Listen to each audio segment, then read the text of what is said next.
오늘 우리가 함께 나누려고 하는 말씀은 숫자가 아니라 믿음이다, 이런 이야기를 좀 함께 나눠보려고 합니다. 우리는 육신을 입고 살아가는 사람들입니다. 그렇기 때문에 우리는 느껴지는 것, 또 보여지는 것, 이런 분에 신경을 좀 많이 쓸 수밖에 없는 그런 존재가 아닌가 싶습니다. 그러다 보니까 사람들은 어떤 우상을 믿고 섬기기 위해 무엇인가 자꾸 만들어냅니다. 왜? 보여줘야 자꾸 마음이 거기에 쓰여지게 되거든요. 그러니까 다른 이방 신들은 자꾸 뭘 만들어내는 거예요.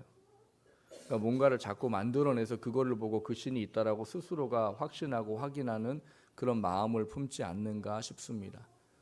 근데 영적인 거는 우리가 보이지 않기 때문에 그 영의 삶을 살아가는 우리들이 그 영적인 것 안에 하나님께서 원하시는 인생을 살아가기 위해선 반드시 필요한 게 있다라고 말씀합니다. 그게 뭐냐면 믿음이에요. 믿음. 여러분 잘 생각해 보세요. 2000년 전에 이스라엘의 한 남자가 십자가에 달려 죽으셨대요. 근데 그분이 죽음으로 말미암아 내가 죄 사함을 받고 사망에서 생명으로 옮겨지고 천국에 가게 된답니다.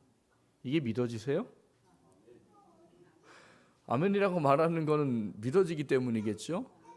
신기한 거는 보셨어요?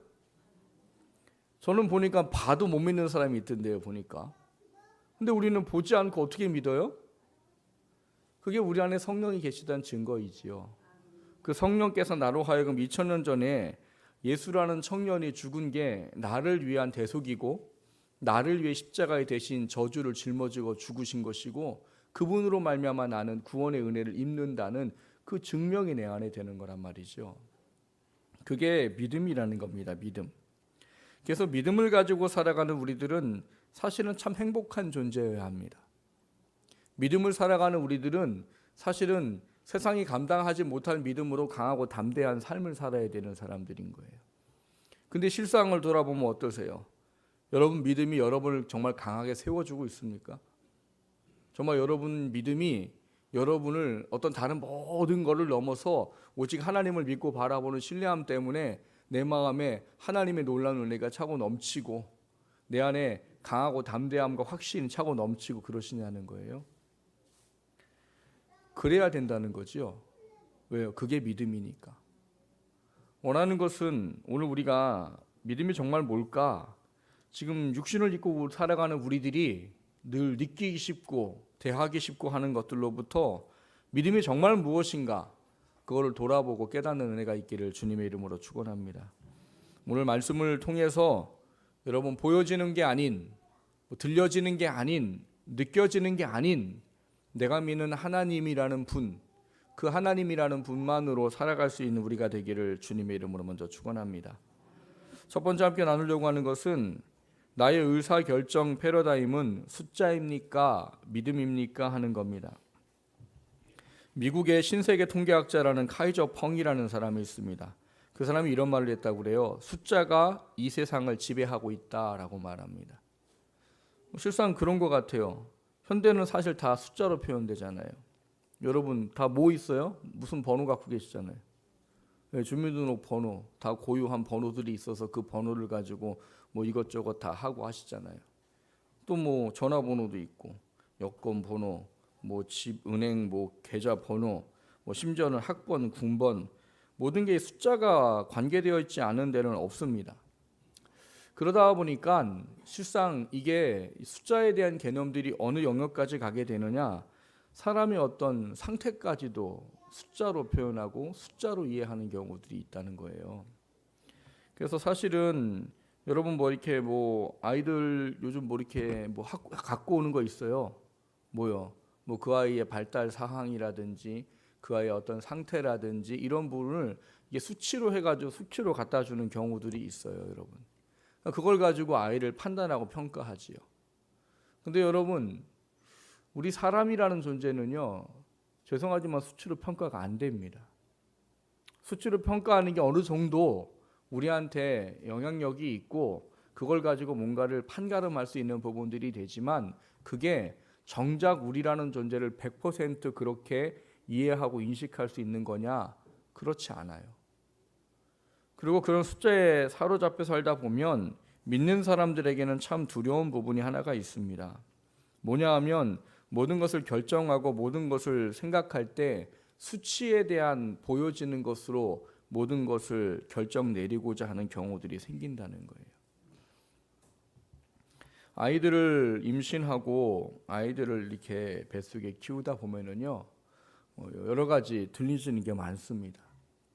귀한 생명을 하나 하나님이 허락해 주셨기 때문에 그 귀한 생명을 잘 키우기 위해선 여러 가지 많이 듣기도 하고, 저희들도 그랬어요. 처음 샀을 때 이따만한 책 샀어요. 다 사셨죠? 네, 뭐 아기 임신부터 출산까지 뭐 사실 한 건 별로 없어요. 결국은 다른 사람 줬던 기억이 있어요. 거기 보면 뭐 여러 가지 많은 말이 있어요. 그리고 이제 또 뭐가 있어요? 병원 가시잖아요. 그럼 병원 가면은 뭐 이렇게 이런저런 이게 검사들을 많이 하죠. 근데 그 검사가 참 무섭더라고요. 왜냐하면 그 검사의 이야기를 들으면 그 이야기에 그냥 마음이 그냥 완전 쏠려버리더라고요. 저희도 큰 아이를 임신했을 때 사모한 좀 문제가 있었어요. 그래서 임신한지 모르고 병원 가서 뭐 약도 먹고 검사도 하고 치료를 했어요. 근데 그러고 났는데 얼마 있다가 이제 임신한 걸 알게 됐죠. 그 병원을 가서 이제 산부인과에 가서 이런저런 사모가 얘기를 했어요. 이런 일이 있어서 이런 검사를 했습니다. 그러니까 병원에서 뛰어오래요. 무슨 약을 썼고 무슨 약을 했는지 뛰어오래요. 그 뛰어서 갖다 줬어요. 그랬더니 의사가 하는 말이 뭐냐면 뛰십시오, 애기. 100% 얘는 기억합니다. 그러니까 뛰라는 거예요. 그러니까 이런 약을 애가 임신한지 모르고 썼다면 이건 100% 기억하니까 떠라는 거예요. 그 사모가 참 무거운 마음을 가지고 왔어요. 근데 저희들이 뭘 하겠어요? 저희들이 또 하나님의 일을 하겠다고 하는 사람들인데, 하나님의 종이라고 부름받은 사람들이 이게 숫자가 이렇다고 아기를 띄면, 기형하라고 띄면 뭐 하나님을 믿는 게 뭔지 잘 우리가 뭘 어떻게 그 사람들에게 하나님을 전하고 하겠어요? 그래서 집사람한테 그랬어요. 기형하라고 안 낳을 거 아니지 않냐 우리. 기형하라고 안 낳을 거 아니니까 낳자. 그리고 대신 우린 기도하자. 뭐 환경이 어떻든 상황이 어떻든 뭐라고 하든 기도하자. 하나님이 모든 것을 중원하신다고 하니 기도합시다. 기도했어요. 그 기형아 검사하라고 할 때마다 병원을 옮겨 다녔어요. 조금 지나면 꼭 하라고 그래요. 사실은 비싸서 옮겨 다녔어요. 기형 검사하라면 다른 병원 가고, 기형 검사하라면 다른 병원 가고, 한 병원을 낼 때마다, 저는 넷을 낳잖아요. 넷을 낳을 때마다 한 번도 해본 적이 없어요. 왜? 기형하라고 안 낳을 거 아니거든요. 그 수치에 별로 마음을 두고 싶지 않아요. 그래서 기형 검사 한 번도 해본 적이 없어요. 그리고 다 낳았어요. 첫째에 낳았어요. 우리 애를 보고 누가 기형하라고 그럽니까? 아주 징그럽게 키만 잘 크고 있고 살 잘 찌고 있고 몸무게 더보다 더 잘 나가고 아주 잘 크고 있어요. 우리가 숫자, 데이터 이런 시대를 살다 보니까 그런 거를 들을 때마다 우리의 마음이 그런 것에 마음이 많이 요동칠 때가 많아요. 그런데 여러분, 우리는 하나님을 믿잖아요. 여러분, 하나님을 믿을 때 여러분이 주로 기도할 때 잘 쓰는 말이 뭐예요? 창조주의 하나님 이런 말 잘 쓰시죠? 전능하신 하나님 이런 말 잘 쓰시죠? 창조주의 하나님, 전능하신 하나님이라고 말하면서 마음은 어디가 있어요? 숫자에 가 있고, 누가 말한 거에 가 있고, 환경에 가 있고, 상황에 가 있어요. 그러면 여러분, 입술로 고백한 그게 죄송하지만 아무 힘과 능력이 없어집니다. 내가 창조주의 하나님, 전능하신 하나님이라고 우리가 기도했다면 그 모든 것들을 다 사실은 뭐 해야 돼요? 죄송하지만 무시해야 되는 게 믿음이에요. 물론 모든 것을 다 우리가 무시하자 이런 얘기는 아니에요. 그런데 우리는 주어진 것에 마음을 빼앗겨서는 안 되는 사람인 거예요. 데이터가 물론 주어졌지요. 어떤 이야기가 들렸지요. 무슨 환경이 찾아왔지요. 그런데 그것에 마음을 내어주면 믿음의 역할을 못하는 거예요. 그걸 무시하라는 얘기가 아니고 그걸 봤으면 그 놀란 마음을 가지고 뭘 하라고요? 전능하신 하나님을 보라고요. 창조주의 하나님을 보라고요. 그게 믿음이에요.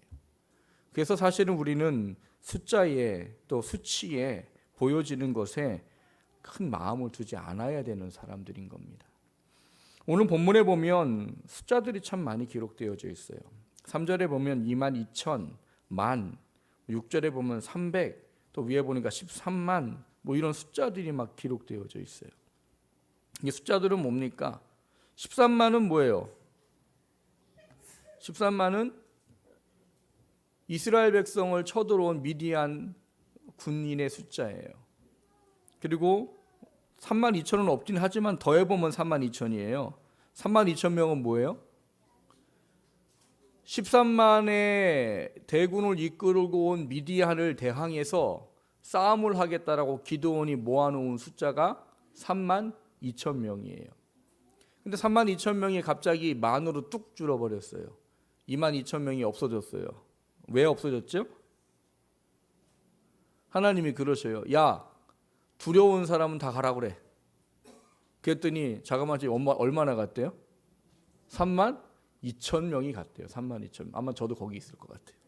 32,000명이 가버렸어요. 몇 명 남았어요?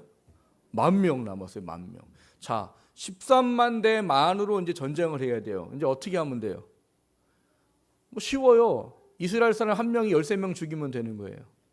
말은 참 쉬워요. 그렇죠? 근데 문제는 또 하나님이 이상한 소리를 하셔요. 뭐라고 그래요? 야, 내가 너한테 뭐라고 얘기할 건데 이렇게 하는 사람은 보내. 그리고 이렇게 하는 사람은 남겨. 그게 뭐였는가 하면 이 더운 나라에, 찜통 같은 더위 나라에 뭐 훈련하고 다 했겠지요. 그리고 사람 10,000명을 이 시내가에 데리고 나가서 뭐 하라고 그래요? 물을 마셔라. 그랬더니 물을 마시는데 이제 사람이 성격대로 마시잖아요. 어떻게 성격대로 마셔요? 성격이 와일드한 사람은 어떻게 해요? 머리를 팍 쳐박고 먹고 막 이런다고 했잖아요. 그 조금 덜한 사람은 이제 무릎 꿇고 이제 거기 마셨겠죠. 좀 더한 사람은요? 떠가지고 성경에 보면 할짝할짝 마셨더라 이렇게 돼요. 할짝할짝 마셨더라. 근데 신기한 거는 전쟁을 하려면 어떤 사람을 남기는 게 편할까요? 푹, 파, 와 시원하다. 이런 사람이 훨씬 전쟁에는 좋아요. 왜요? 그래야 좀 용맹하게 나가자 그럼 와 하고 나가서 싸우지. 나가자 하는데 이런 사람은 전쟁하기 힘들단 말이에요. 근데 하나님이 희한하게 300명을 이 할짝할짝 물을 떠서 마시는 사람을 남겨두고 나머지는 집에 가버리래요. 그럼 이제 몇 대 몇이 돼버린 거예요? 13만 대 300. 전 계산이 안 돼요. 이스라엘 한 명이 몇 명을 죽이든지 계산이 더 이상 안 돼요. 하였거나 이거는 이게 전쟁을 하자는 얘기예요? 하지 말자는 얘기예요? 예, 인간의 생각으로는 하지 말자는 얘기인 거죠. 어떻게 13만 명 대 300명을 가지고 전쟁을 하러 갑니까? 그리고 또 하나님이 이상한 얘기를 하세요. 무슨 얘기를 하는가 하면 전쟁하러 가려면 뭘 가져가야 돼요? 칼과 창과 단창과 방패와 뭐 구원의 투구는 아니죠. 뭐 투구를 쓰고 뭐 다 해야 될 거 아니에요. 근데 하나님 뭐 가져가래요? 항아리를 준비해라. 횃불을 준비해라. 나팔을 준비하라. 이거 뭐 하자는 거예요? 가서 놀라는 거예요. 뭐 불쇼 해요. 불쇼? 후 하고 뭐 항아리 두둥기고 막 나팔 불고 뭐 당신들 오셨습니까? 하고 뭐 환영하는 거예요? 전혀 전쟁을 하겠다는 게 아닌 것 같은 거예요. 근데 하나님이 그렇게 하셨어요. 그렇게 하시고 난 게 오늘 본문에 기록된 이야기입니다. 근데 이거는 하나님이 이렇게 하신 이유가 있다라고 성경이 기록합니다. 오늘 본문에 보면 7장 2절에 이렇게 말씀하세요. 여호와께서 기드온에게 이르시되 너를 따르는 백성이 너무 많은즉 내가 그들의 손에 미디안 사람을 넘겨주지 아니하리니 이는 이스라엘이 나를 거슬러 스스로 자랑하기를 내 손이 나를 구원하였다 할까 함이니라 이렇게 말합니다. 이미 여러분 잘 기억하셔야 되는 게 하나님이 기드온을 택하신 건 이미 구원하실 계획을 가지고 구원하실 작정을 하신 상태인 거예요. 왜? 이스라엘 백성이 회개하고 돌이켰기 때문이거든요. 회개하고 돌이켜서 하나님 구원해 주세요. 우리가 또 우상 숭배했어요. 잘못했어요. 안 그럴게요. 다시는 안 그럴게요. 손발이 싹싹싹 되도록 빌고 회개했단 말이에요. 그 하나님은 정확하시잖아요. 회개하면 어떻게 하신다고 했어요? 구원해 주시고 지키시고 보호하신다고 하셨잖아요. 그래서 하나님이 기드온을 이 구원자로 삼으시고 이미 구원할 계획을 세우셨어요. 그러니까 하나님은 환경과 상황이 어떻게 됐든 이 전쟁은 결국 싸워서 이기게 하셔요, 안 이기게 하셔요? 이기게 하셔요. 그러니까 13만 대 3만 2천 명 싸워도 이기는 거예요. 이건 이기는 싸움이란 말이에요. 근데 문제는 하나님이 13만 대 3만 2천 정도 되면 사람들이 그럴 수 있더라는 거예요. 뭐라고요? 뭐 했다고요? 우리가 이겼어! 이런다는 거죠. 3만 2천 명이 13만을 이겼어! 라고 말한다는 거죠. 그러면 뭐가 문제가 돼요? 하나님이 이 모든 계획하는 게 아무 의미가 없어요. 왜요? 하나님이 이스라엘 백성을 왜 미디안 사람들이 쳐들어오도록 허락하셨습니까? 우상 숭배해서. 하나님 떠나면 얘들은 끝장이에요. 그래서 하나님 떠나면 안 되기 때문에 우상 숭배해서 하나님 미디안을 보내셔가지고 미디안을 강성하게 하셔가지고 전쟁을 하도록 지금 하신 상황이란 말이에요. 그러니까 이 위기 때문에 이스라엘 백성은 뭐 한 거예요? 회개하고 하나님을 찾는 상황이 된 거지요. 그리고 그 상황 가운데 하나님은 이 기드온이라는 소심한 사람을 세우셔서 이 전쟁을 통해 구원하시고 그걸 통해 뭘 알려주기 원하는 거예요? 하나님만이 유일한 신이시요, 하나님만이 모든 것을 주관하시는 분이시요 하는 것을 깨달아 알도록 하기 위한 계획을 하신 거란 말이에요. 근데 13만 대 이 3만 2천 명이 싸워가지고 이스라엘이 이겼어요? 그럼 이 사람들이 누구를 기억 못하게 된다는 거예요? 하나님을 기억하지 못하게 된다는 거예요. 왜? 우리가 했다. 야, 우리 얼마나 용감하냐? 그러니까 용사란 말은 여기다 붙여야 돼. 기드온의 300 용사에다 붙이면 안 되고요. 3만 2천 명에다 붙여야 돼요. 기드온의 300 용사가 아니고 기드온의 300 뭐예요? 소심맨이지 그들은 용사가 아니에요. 그냥 소심만 되면 하나님 시킨 대로 다 한 거지. 근데 하나님은 이것을 계획하고 진행하는 이유가 단 하나입니다. 하나님이 누군지 잃어버렸던 너희들이 하나님이 누구이신지를 다시 찾고 만나고 그분을 온전히 믿는 그런 백성이 되도록 하기 위한 목적 때문에 하시는 일이기 때문에 그거를 사람들로 하여금 잘못된 결과에 이를 수 있을 만한 것들을 하나님이 다 제거하시고자 하신 거예요. 그래서 전쟁을 하는데 고작 300명만 필요하도록, 그것도 소심해서 그냥 시키는 대로 할 수 있는 사람들을 택하셨고, 전쟁을 하러 가는데 뭘 준비해요? 항아리, 횃불, 나팔, 그것만 준비해서 전쟁을 하도록 가게 하셨다는 거예요. 어떤 분들은 이 기드온의 300 용사라는 이름 때문에 이 사람들을 왜 하나님이 택하셨느냐, 그 사람들에게 주목을 하는 경우들이 있어요. 어떤 분들은 그렇게 말해요. 이 사람들이 이 무릎을 꿇지 아니하고 머리를 시냇가에 처박지 아니하고 손에 물을 떠서 할짝할짝 마신 사람들을 뭐라고 이야기하냐면 주의력이 있고 경계력이 있고 세밀하고, 이래서 하나님이 그 300명을 택하셨다라고 말하는 분이 계셔요. 그래서 전쟁에 그분들이 이런 얘기를 하더라고요. 언제 적이 쳐들어올지 모르는 전쟁터에서 가장 중요한 것은 경계를 두시지 않는 겁니다. 밥을 먹고 잠을 잘 때도 긴장을 늦추지 말고 적과 교전할 준비를 해야 됩니다. 물가에 무릎을 꿇고 머리를 쳐박고 물을 마시는 자들은 이런 기본적인 자세가 부족한 사람입니다. 물을 손으로 떠서 입에 대고 사방을 경계하며 마시는 자들만이 적들과 싸울 준비가 된 자들인 것입니다. 저는 이걸 인정할 수가 없어요. 왜냐하면 여러분 300명이 뭐 기다리고 있어요? 아니에요. 그냥 시킨 대로 그냥 가서 뭐 하면 돼요? 깨트리고 횃불 들고 와만 하면 되는 거란 말이에요. 거기에 무슨 주의력이 필요하고 적이 올까를 경계하는 게 필요하고 뭐가 필요해요? 아무것도 필요 없어요. 하나님이 필요한 건 단 하나예요. 뭐냐? 연약한 사람들이 하나님이 시키는 대로 하는 것밖에 없습니다. 여러분, 주의력이 깊고 판단력이 있고 경계하는 사람들이라면 굉장히 예민하고 민감한 사람이지요. 여러분, 예민하고 민감한 사람이 13만 대 300명의 전쟁을 하라고 가라면 갈까요? 그것도 전쟁하러 뭘 가지고 가래요? 항아리, 횃불, 나팔 들고 가래요. 그 사람들이 갈까요? 제가 보기엔 그렇게 뭔가 치밀하고 뭐가 세밀하고 경계력이 있고 주의력이 깊은 사람이라면 이미 머리로 다 계산했을 것 같아요. 뭐라고? 야, 이거 300 전쟁하는데 나팔을 들고 가? 이 창을 들고 가야 되는데 횃불을 들고 가? 방패 대신 항아리로 막어?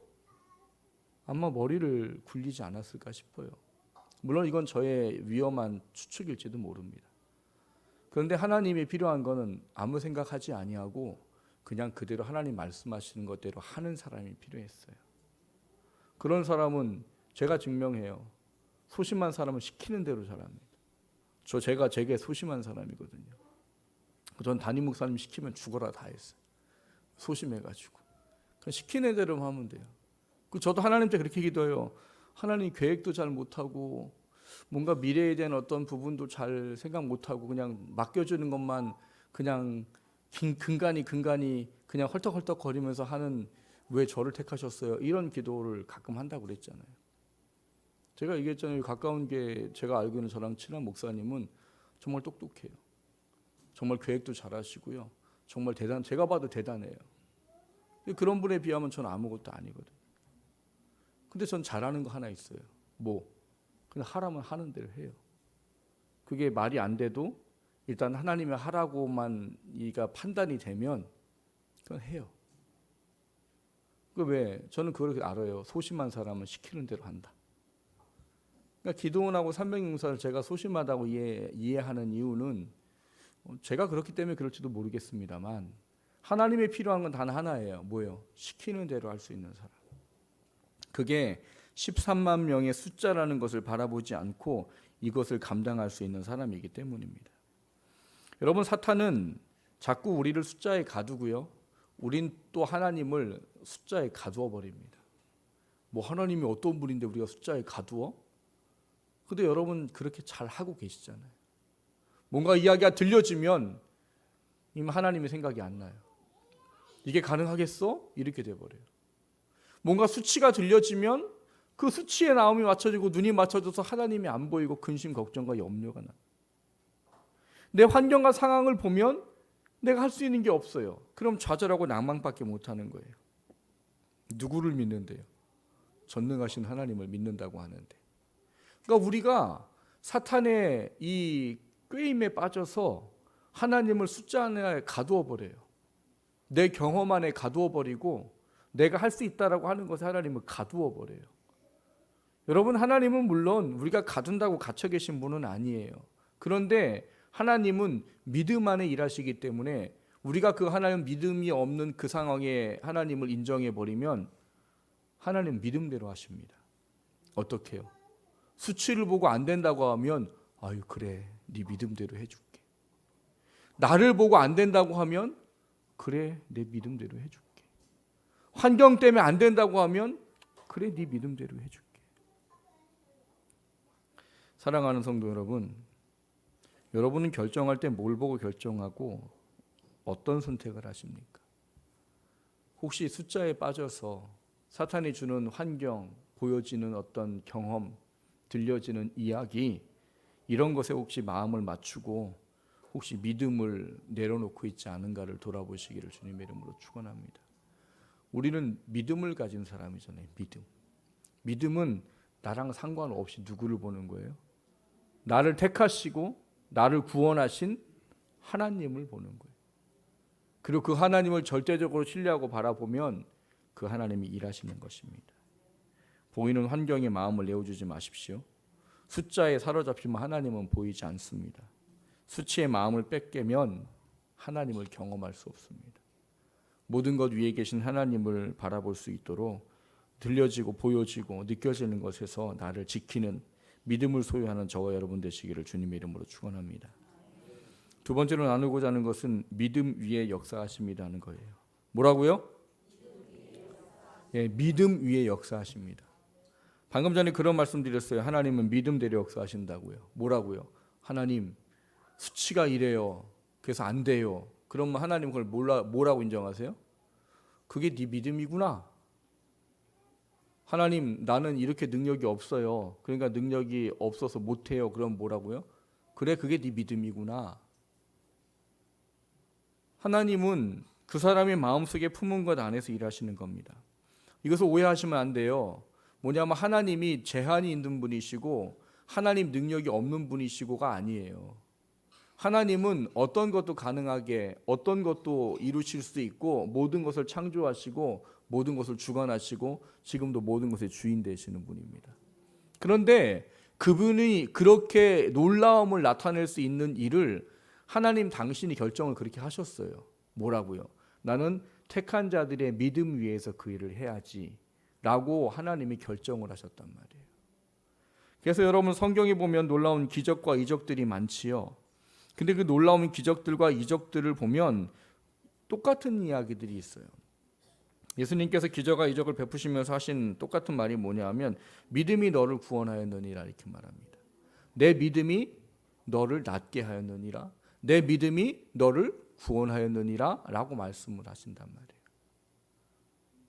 그리고 그렇게 그 믿음 위에 주님은 어떠한 일을 하셨어요?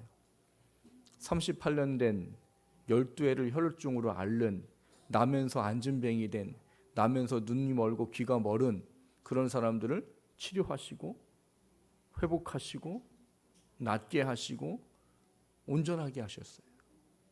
뭐 위에 사셨대요? 믿음 위에. 반대로 그런 얘기가 있어요. 예수님께서 복음을 전하기 위해서 2명씩 제자들을 보내가지고 가는 곳마다 병을 고치고 귀신을 내어 쫓게 하시고, 그리고 예수 그리스도를 전하고 하늘나라의 복음을 전하는 일들을 하도록 보내셨어요. 그러니까 그 일들을 하면서 그 권세를 가지고 간 제자들이 가는 데 가서 예수의 이름으로 병을 치료하고 예수의 이름으로 귀신을 내어 쫓고 예수를 영접하게 하고 하는 일들을 정말 했단 말이에요. 그러니까 그들이 이 일정 기간까지 이제 복음을 전하고 다 돌아왔는데 다 호들갑을 떨지요. 뭐라고 호들갑을 떨어요? 주님, 예수님, 정말 되던데요? 뭐가요? 정말 주님의 이름으로 귀신을 내어쫓는 귀신 떠나가고요. 귀신 예수님의 이름을 손을 기도하니까 병이 나아요. 그 사람들은 거기에 눈이 맞춰졌죠. 근데 하나님은, 예수님은 뭐라고 말씀하세요? 그런 것에 호들갑 떨지 말고 하늘에 복음이 전가진, 하나님의 놀라운 능력이 나타낸 것에 초점을 맞춰라. 이 호들갑쟁이들아. 이 호들갑쟁이들이 조금 있다 어떻게 돼요? 조금 있다 예수님이 없는 사이에 한 귀신 들린 아이를 데리고 온 부모님이 있어요. 그거 낫게 해주세요. 그러니까 사람은 이미 경험해보면 잘합니다, 여러분. 전부 다 못해서 그렇죠. 여러분, 이게 식사봉사 하시는 어르신들을 왜 잘하실까요? 노하우가 있기 때문이에요. 평생. 그리고 많은 거를 해보신 분들은 겁이 없어요. 저는 한 1년 반 동안 이걸 했거든요, 배에서. 저는 음식 만드는 게 겁이 나지 않아요. 가끔 그래요. 당신 없어서 난 살 수 있어. 혼자 해먹으면 되거든요. 뭔가 경험이 있는 사람은 뭔가를 하는 게 어렵지 않고 두렵지 않아요. 그게 없으니까 처음이 두렵고 어려운 거예요. 근데 이 사람들은 이미 뭘 했어요? 귀신 들린 사람을 내어 쫓아봤어요. 나사렛 예수의 이름으로 명하노니 그 안에 악한 영은 떠나갈지어다. 그랬더니 정말 귀신이 떠나가고 예수를 전하고 그들이 예수를 믿고 하는 일들이 나타난단 말이죠. 그러니까는 귀신 들린 아이를 데리고 부모님이 왔어요. 그러니까 그 부모를 보면서 아유 걱정하지 마시라고. 어떻게? 우리가 얼마 전에 이거 했었다고. 데리고 오라고. 데리고 왔어요. 나사렛 예수의 이름으로 명하노니 떠나갈지어다. 갔어요, 안 갔어요? 안 갔잖아요. 그래서 뭐 했다고 그랬어요? 모여서 머리를 맞대고 회의를 했잖아요. 야, 왜 안 되냐? 지난번에 됐는데. 야, 순서가 바뀌었나 보다. 예수 그리스도의 이름인가 보다. 예수 그리스도의 이름으로 명하노니 떠나가라. 가요, 안 가요? 안 가요. 또 모였어요. 무슨 회의를 했을까요? 악센트가 틀렸어. 앞에다가 예수의 이름으로 명하 이렇게 해야 되는 것 같아. 그렇게 했어요. 떠나요, 안 떠나요? 안 떠나요. 사람들이 소란스러워지기 시작합니다. 왜? 그랬거든요. 우리가 했었다고 데리고 오라고. 근데 못하는 거지. 그런 와중에 예수님이 오시지요. 오시고 예수님이 그 아이의 귀신을 예수의 이름 떠나게 하십니다. 그러니까 제자들이 이제 이상한 게 생긴 거예요. 뭐가 생겼어요? 얼마 전에 했는데 왜 지금은 안 될까? 그래서 이 예수님이 이제 다 돌려보내고 이제 그 사람들과 제자들과 이야기를 할 때 조용히 묻지요. 예수님, 우리는 왜 못했습니까? 얼마 전에 했잖아요. 근데 예수님 뭐라고 그래요? 야, 이 믿음이 없는 놈들아, 기도 외에는 이러한 능력이 일어날 수 없느니라. 그러니까 그들 안에 하나님과 교통이 없어 하나님에 대한 믿음이 온전하지 못했다라는 결과를 이야기해 주십니다. 여러분, 히브리서 11장 6절에 보면 이렇게 말씀하세요. 믿음이 없이는 기쁘시게 못한다라고 말해요. 믿음은 우리가 하나님을 기쁘시게 하는 건데 그게 왜 기쁨이 됩니까? 하나님은 그 믿음이라는 것을 무엇보다 원하시기 때문이에요. 그 믿음을 다른 말로 표현하면 하나님을 인정하는 그 인정함이 하나님은 무엇보다 필요하다는 거예요. 불가능한 상황 가운데에서도 하나님이 함께 하시면 가능합니다 라는 어떤 믿음의 소망을 가진 사람들이 있다면 하나님은 그를 기쁘게 받으시고 하나님이 일을 하신다는 거예요. 그래서 11장 6절에 보면 믿음 없이는 기쁘시게 못하나니 하나님께 나아가는 자는 반드시 그가 계신 것과 또한 그가 자기를 찾는 자들에게 상 주시는 이심을 믿어야 할지니라 이렇게 말해요. 믿고 하나님을 찾고 믿고 그분 안에 구하고 믿음으로 모든 것 안에 서 있다면 하나님은 뭘 하시겠다고요? 거기서 반드시 그 문제를 해결해 주시겠다라는 약속을 하고 계신 것이 믿음에 대한 이야기예요. 반면에 야고보서 1장 6절에 보면 뭐라고 말합니까? 오직 믿음으로 구하고 뭐 하지 말라고요? 의심하지 말라. 의심하는 자는 뭐 하지 말라고요? 주께 얻기를 생각하지 말라. 왜? 바람에 밀려 유동하는 바닷물결 같다 이거예요. 이렇게 바람 불면 이렇게 가버리고 저렇게 바람 불면 가버린다는 거예요. 사탄은 이 세상 가운데 그래요. 수치를 가지고 이렇게 자꾸 보여줘요. 믿음이 없으면 자꾸 거기에 마음이 갑니다. 내 환경과 경험을 가지고 자꾸 사단이 뭔가를 보여줘요. 그럼 믿음이 없는 사람은 거기에 마음이 가버린다고요. 그러면 누가 안 보여요? 하나님이 안 보여요. 하나님이. 그래서 뭐 하라고요? 믿음을 가지라는 거예요. 믿음을 가지라. 여러분, 하나님은 우리가 하나님이라는 분이 누구신지를 놓치지 않아야 한다라고 늘 말씀하십니다. 그거를 믿음이라고 말해요. 믿음. 그 믿음을 놓쳐버리면 우리는 보여지는 것에 마음을 빼앗길 수밖에 없어요. 제가 가끔 염려에 대한 이야기를 원어로 풀어드려요. 이제 염려라는 단어가 뭔지 이해가 가실 거예요. 염려라는 어원이 뭐라고 그랬어요? 어린 유아를 돌보다라는 근원에서 왔다고요. 그러니까 어린아이를 돌보다라는 근원에서 왜 염려라는 단어가 왔을까예요. 어린 유아는 어떻게 돌본다고요? 딴짓해요? 애들 잠자기 전에는 아무것도 못합니다. 만약 유아를 돌보는데 딴짓하면 큰일 나는 거예요. 왜요?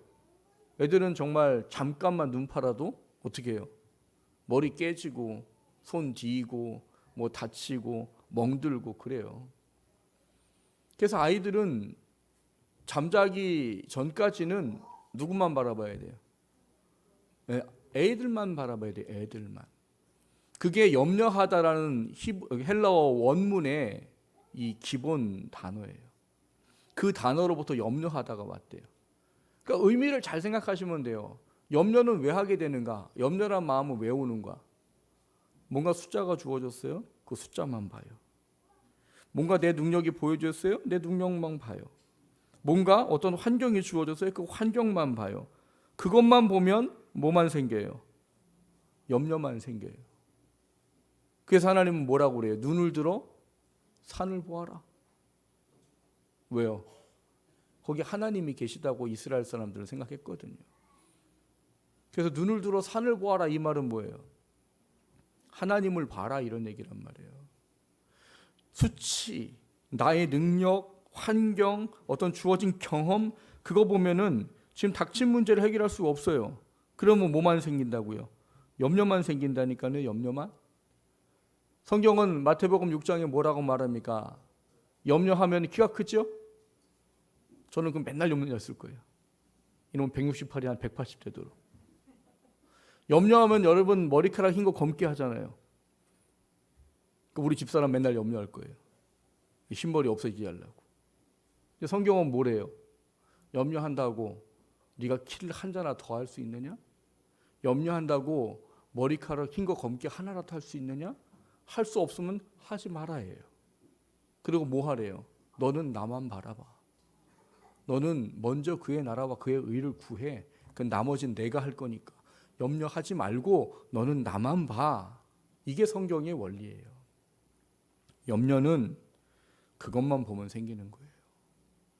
여러분, 수치는 왜 사단이 자꾸 수치를 주고, 왜 사단은 자꾸 나를 보고, 사단은 왜 자꾸 환경을 보고 안 되는 것을 보게 하느냐?